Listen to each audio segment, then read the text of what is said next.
is my little notebook that I use for list making mostly, keeping track of the things to do, things I don't want to forget, all of that good stuff. Hey guys, Mayflom here. In this quick little video, so I have these little clear pouches, and I was thinking if there was a cute little way I could decorate the top and seal it off, I could make a little shaker pouch, just kind of as a divider of sorts, but also just kind of have some fun with it. Add my own little personal handcrafted touch in this book that otherwise is just all about, it's just all about lists and work. So let's get a little fun with this. I'm going to use some sequins, but before I do that, on this piece of scratch paper, what I did was just kind of sketch out my idea that I want the word lists, and I want it to be connected at the top. So I'm going to make a paper header, and we'll stitch it inside here, and then we'll have sequins inside, and then I'm thinking towards the bottom down here putting little scallops. I'm not sure if that'll work out or if I'll just cut some little hearts out of paper.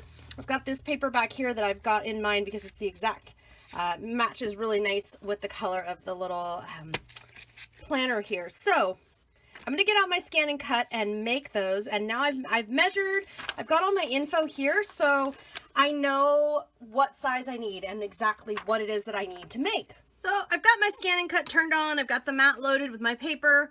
Now all I've got to do is go in with my pattern. So I'm going to go in here into fonts. Now if you wanted a font from your computer, remember that there is a tool now that will convert text. So you can take a font from the computer, turn it, write out a word, and bring it over. And I've got a separate video on that. You can look through my ScanNCut playlist on YouTube and find that if you're interested in those details. I want this to say lists, and I want a pretty basic font. I'm going to go with this one, and I'm going to go all caps. And I'm just going to say okay, and I'm just going to say okay. Now once I'm in here, I know I need this to be about 3.5 inches wide. I'm going to go in here and make this smaller. Actually, I guess this would need to be a little less than, so I'm going to make it 3.4 and say okay. And now I'm going to go in here and add, because what I'm going to try, we're going to see if this will work. I'm just going to pick a square. Okay, and I'm going to put the square like so and push this button at the top, this one right here to edit, and I'm going to push this button right here. When this button is purple, I can adjust the height or the width, whichever I prefer. I'm going to make this, okay, so 0.07 is the skinniest it'll get. I'm going to say okay, and then I'm going to go into here and wiggle it up, and I'm going to go into here and zoom in 400%. Okay, so it is touching everybody. I'm going to say okay. I'm going to go in and I'm going to add, I think that's okay, but I'm not sure. It's kind of hard to tell. So I'm going to go in here and add because I want a couple of hearts. And, or do I want stars? I guess I'll do stars. And I'm going to make these about 2 inches. That's close enough. Okay, so I'm going to go into here and I'm going to zoom in 400%. Now by having it clicked on the stars, that red line won't be on here. And now I can see that, yes, it's touching, but I think we'd be better off if it was down by 1. And I'm going to zoom in again. I know this part's a little bit tedious, but really, and if you wanted to, by the way, you could be doing this on the computer. You could be doing this in Canvas. You could be doing this a lot of different ways. Me, I try to go as low, I realize this is technology, but I try to go as low tech as I can, simply because I like to show you that it doesn't always have to be real high tech. Okay, so just those two selected. I'm going to say okay, and I'm going to see if I can weld them together. Welding together means it'll just cut the outlines. So in theory, and it looks like it worked, when I cut this out, and I'll double check it, when I cut this out, it's going to have a tiny, tiny line at the top. I'm really excited about that. I think that's going to be great. Now, if I rethink this and go, oh shoot, you know what? I wish I had a thick line across the top. Well, if I want a thick line across the top, I'm gonna have to go in there and redo it. Okay, so if I decided I went with really thin because I don't think I want a lot of paper, but if I wanted a lot of paper at the top, I would go back in and instead of making it so thin, I'd make it a little thicker, but do the same thing. This is exciting to me because guess what? We're done. We're ready to go. The only thing I'm going to change is I'm going to change 2 of these to be smaller, just so that we have a little more variety when I assemble this all together. Okay, we're going to just say okay.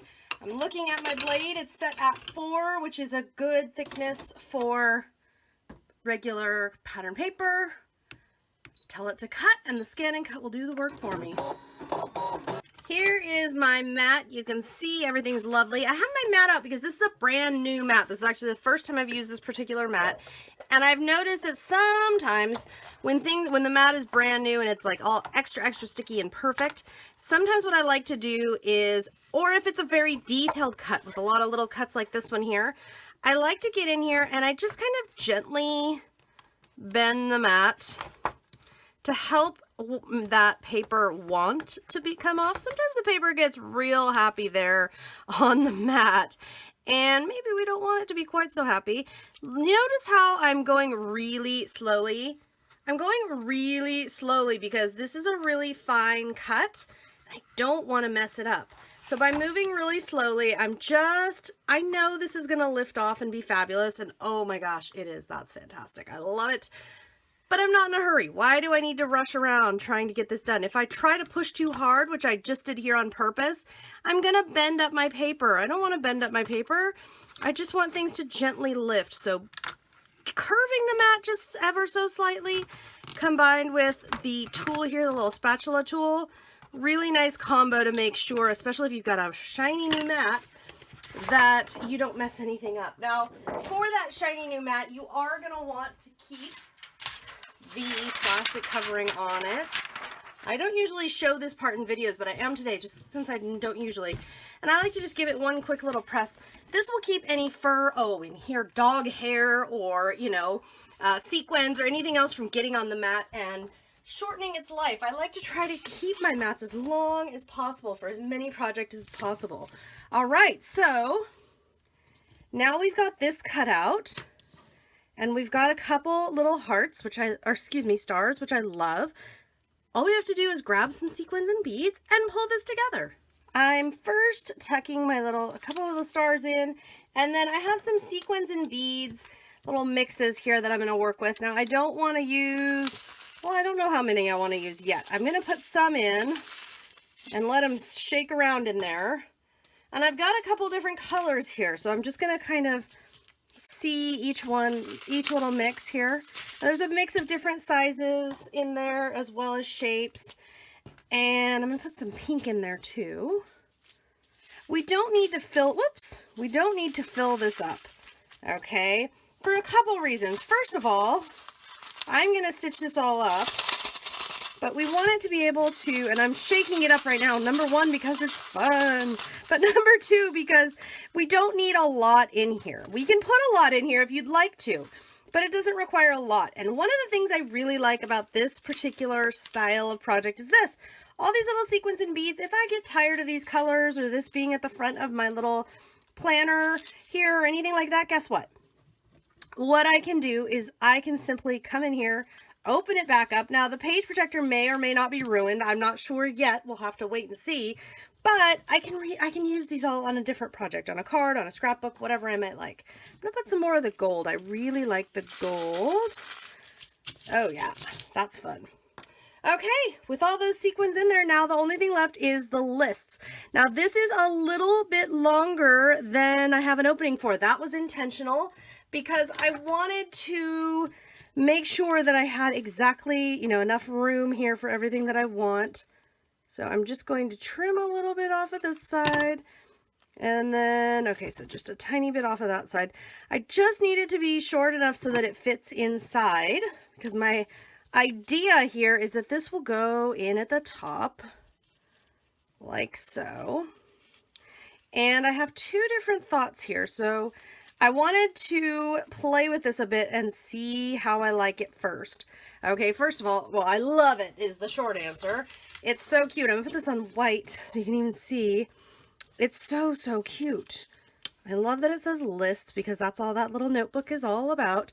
Now I've got two options. Option number one, I was thinking of just sewing this across the top. Obviously get it, the little stylus tool is going to be handy here. Get this side up and this side down. Okay, so I could sew it across, stitch it across the top just on that thin line.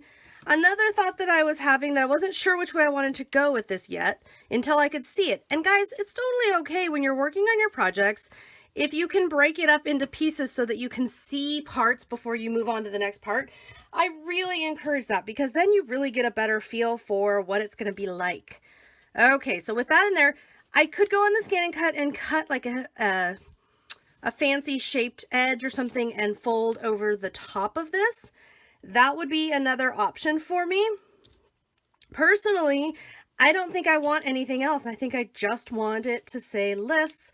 So I'm going to get out my sewing machine. If you don't have a sewing machine, you could hand stitch this, you could staple it, we could actually glue this. You could put a thin strip of glue. If you were going to glue this, I would suggest that you make the little top line here a little thicker so that the glue would not show through. Although, here's the downside to gluing it. When you flip it over, you would see it on the back side. You would see the glue. Not necessarily a deal breaker, but just something to be aware of. So that's all I'm going to do is I'm going to put little stitches right across the top here. And I think I'm actually going to push this down a little bit and do a zigzag stitch across the top. That'll be so, so cute. And I'll share pictures on YouTube as well as on my blog of this project and some more tips and thoughts. If you have any requests, questions, anything at all that you'd like to see here in the future, be sure to let me know. Hope you enjoyed this quick little tutorial. I'll see you next time.